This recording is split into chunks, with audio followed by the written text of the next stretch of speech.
ओम शांति। 11 मई। मुरली से पहले एक बहुत ही अच्छा उन दिनों का गीत बजा था, नैनहीन को राह दिखा प्रभु। तो बाबा इस पर ही बोल रहे हैं, कहाँ की राह दिखाऊं, मुक्ति और जीवन मुक्ति की, गति और सदगति की। तुम पतित बनने के कारण राह भूल गए हो, अपने घर की राह भटक गए हो, इसलिए मैं आया हूं तुम्हें फिर से राह दिखाने, ज्ञान का तीसरा नेत्र देने। आत्मा में ही बुद्धि है, बुद्धि को ही ज्ञान का तीसरा नेत्र कहते हैं। ज्ञान बुद्धि में समाता है। तो बाबा कह रहे हैं, मैं तुम्हें ज्ञान का तीसरा नेत्र दे रहा हूं, राह दिखा रहा हूं। सुख शांति का वरदान एक मैं ही दे सकता हूं सबको। मुक्ति जीवन मुक्ति में मैं ही ले जा सकता हूं, भगवान बोल रहे हैं, कोई मनुष्य नहीं। देहधारी जो स्वयं पतित हैं, बाबा ने छोटा सा तर्क दे दिया। कहते हैं, हे पतित पावन आओ, हमें पावन बनाओ। तो इनडायरेक्टली कहते हैं ना, हम पतित हैं, परंतु जब मैं पावन बनाने आता हूं तो बनते नहीं हैं। तो सभी साधु संत, उन सबको गति और सदगति का मार्ग मैं ही दिखाता हूं। वो किसी की गति सदगति नहीं कर सकते, देहधारी मनुष्य को भगवान भी नहीं कह सकते, और वो किसी को ज्ञान का तीसरा नेत्र भी नहीं दे सकते। शक्ति दे सकते हैं, कोई सिद्धियां मिल जाती है, दूसरों का भला कर सकते हैं, थोड़े समय के लिए सुख दे सकते हैं, लेकिन राह मैं ही दिखाता हूं। तो सुख शांति की राह क्या दिखाई भगवान ने? आत्माभिमानी बनो, आत्मा हो जाओ। तुम आत्मा हो, ये तुम्हारा शरीर विनाशी है, तुम अविनाशी आत्मा परम धाम से इस धरा पर आए थे। तुम स्वर्ग में थे, लक्ष्मी नारायण का राज था, तब ये भारत बहुत सुखी और बहुत धनवान था। तुम सब पावन थे, अथाह धन संपदा थी, सोने हीरे जवाहरातों के महल थे तुम्हारे। सुख शांति की वो राह बाप तुम्हें आकर दिखा रहे हैं। अब हमारे हाथ में है, हम उनकी राह पर चलें। बाबा कह रहे, तुम मेरी श्रीमत पर चलोगे तो सतयुगी दुनिया में जिसको स्वर्ग कहते हैं, उच्च पद प्राप्त करोगे। तो बाबा हम सभी को राह दिखा रहे हैं। इस पर हम थोड़ी चर्चा करेंगे। फिर कहा, मेरे साथ घर कौन चल सकेंगे? आज बहुत महत्व दिला रहे हैं बाबा। याद हम सबको, जो पावन बनेंगे, जो पवित्र बनेंगे, वही मेरे साथ घर चल सकेंगे। तुम्हें मुझे निरंतर याद करना है, तो तुम पतित से पावन बन जाओगे, तुम्हारा सतयुग में उच्च पद हो जाएगा। आत्माभिमानी तुम्हें बनना है। आज की मुरली के ये सब केंद्र बिंदु हैं। पहला ध्यान दें हम आत्माभिमानी, सोल कॉन्शियस बनने पर। हमें बहुत अच्छी प्रैक्टिस करनी है। मैं ये देह नहीं हूँ, आत्मा हूँ। सब ये प्रैक्टिस किया करें। मैं आत्मा आंखों से देख रही हूँ और आत्माओं को देख रही हूँ, दोनों को मिला देंगे तो बहुत अच्छे अनुभव होंगे। व्यर्थ से हम बचते जाएंगे।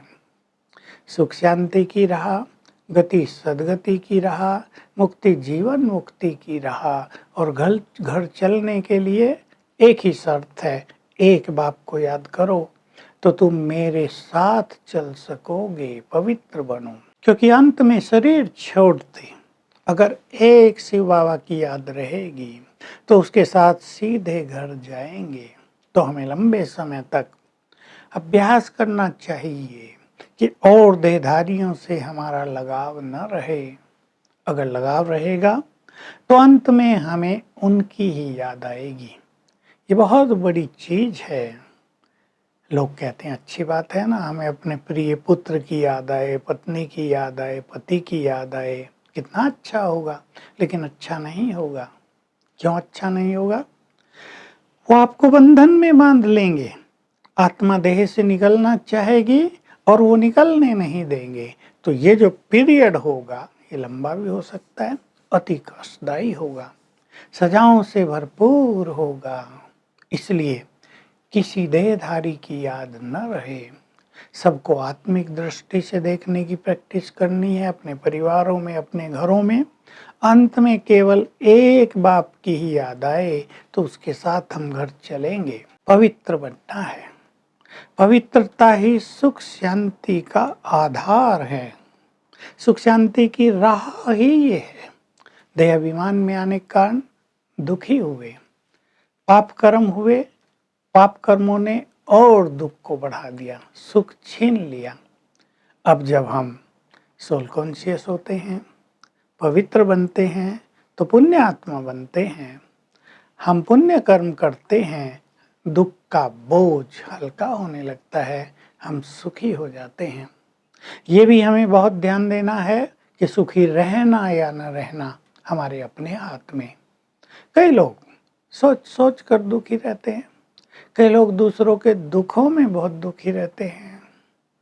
हमें दूसरों के दुखों में भी दुखी नहीं होना है। अगर हम दुखी होंगे तो हम उनके दुख निवारण नहीं कर पाएंगे। लोग तो ऐसा कहते हैं, दूसरों के दुख में दुखी होना ही चाहिए, पर नहीं, हमें दूसरों के दुख हरने हैं। एक डॉक्टर किसी की पीड़ा को देखकर खुद भी पीड़ित हो जाए तो भूल जाएगा ना इसको दवाई इंजेक्शन क्या देना है, तो उसके दुखों का निवारण कैसे कर पाएगा। दूसरा, हमें शांत रहना है, खुद शांत रहना है। क्रोध से मुक्त जीवन, अभिमान से मुक्त जीवन, इच्छाओं से मुक्त जीवन मनुष्य को शांत कर देता है। इच्छाएं बहुत हों, एक्सपेक्टेशंस बहुत हों, संसार की तृष्णाओं में जीवन चल रहा हो तो सच्ची शांति प्राप्त नहीं होती। तो हम सवेरे सवेरे उठकर रोज अपने को कम से कम 7 बार याद दिलाएंगे, हे आत्मा तू तो शांत स्वरूप है, शांत हूँ मैं, आत्मा शांत हूँ, शांत हूँ। तो शांति बढ़ती जाएगी। ये काम उठते ही हमें करना होता है। तो हम सुख शांति का वरदान ले ले बाबा से, और इसकी दूसरी विधि भी अपनाएंगे कि रोज सवेरे सुख समतन में जाकर फील करेंगे बाबा ने सिर पर हाथ रखकर आशीर्वाद दे दिया, बच्चे सदा सुखी भव, शांत भव। तो हमें मार्ग मिल जाएगा, वरदान मिल जाएगा। वरदान बहुत गुह्य है। अपनी स्मृति, वृत्ति और दृष्टि को अलौकिक बनाने वाले, सभी आकर्षणों से मुक्त भव।